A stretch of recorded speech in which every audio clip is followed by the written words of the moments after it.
इस वीडियो में देखने वाले हैं सिस्टम एनालिस्ट बनने के क्वालिफ़िकेशन और स्किल्स क्या क्या होनी चाहिए।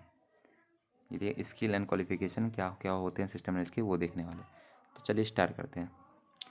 तो मेनली हमारे जो स्किल होती है सिस्टम एनालिस्ट के, वो 4 तरह के होते हैं। टेक्निकल स्किल हो गए, इंटरपर्सनल स्किल हो गई, एनालिटिक स्किल हो गई और मैनेजमेंट स्किल हो गई।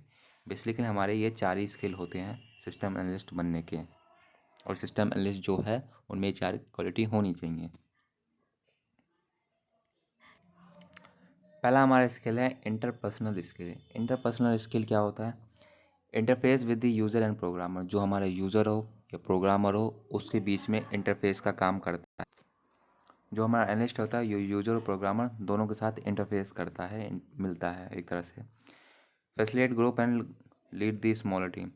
जो हमारी स्मॉल टीम होगी उसको लीड करने की क्वालिटी इसमें होनी चाहिए। Managing expectation. जो यूज़र एक्सपेक्टेड करता है उसको मैनेज करना आना चाहिए। सारे जो यूज़र की रिक्वायरमेंट है वो फुलफिल होनी चाहिए तरह से। Good understanding and communication and selling and teaching ability. Good communication होनी चाहिए, अंडरस्टैंडिंग होनी चाहिए, या सेलिंग क्वालिटी होती है, या किसी को सिखाने की, टीचिंग किसी को सिखा पाए, वो क्वालिटी होनी चाहिए। ये इंटरपर्सनल में आता है। Motivator having confidence and solve query.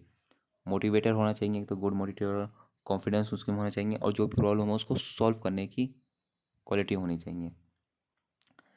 दूसरा है, ये पर्सनल है एक तरह से उसका मान लो कि पर्सनल स्किल हो गया, एक तरह उसके अंदर एक क्वालिटी होनी चाहिए। दूसरा एनालिटिक, ये स्किल टेक्निकल है। System study and organisation knowledge. जो भी सिस्टम है उसको स्टडी कर पाए, या ऑर्गेनाइजेशन है उसको नॉलेज, ऑर्गेनाइजेशन जो सिस्टम है उसको समझ पाए, ऑर्गेनाइज क्या काम कर रहा है, ऑर्गेनाइजेशन क्या काम कर रहा है, और जो हमारा सिस्टम है वो कैसे काम कर रहा है एक तरह से। Problem identification and problem analyse problem solving.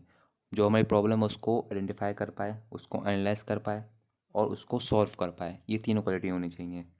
This है साउंड कॉमन सेंस।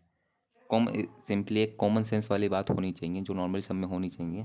तो वो चीज़ है कॉमन सेंस। सॉल्व करते हैं प्रॉब्लम तो एक कॉमन सेंस वाली चीज़ बहुत चीज़ इंटरेक्ट करती है वो चीज़।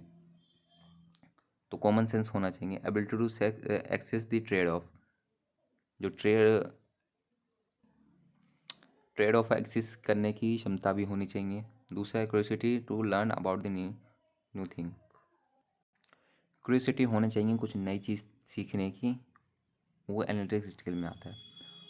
नेक्स्ट है हमारा मैनेजमेंट स्किल। मैनेजमेंट स्किल क्या आता है? Understand user jargon and practice.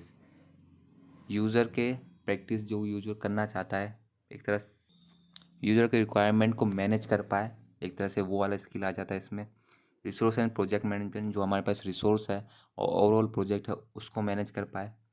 दूसरा है change and risk management. Risk management होता है, प्रोजेक्ट कोई भी बनाए तो उसमें रिस्क होता है तो उसको मैनेज कर पाए।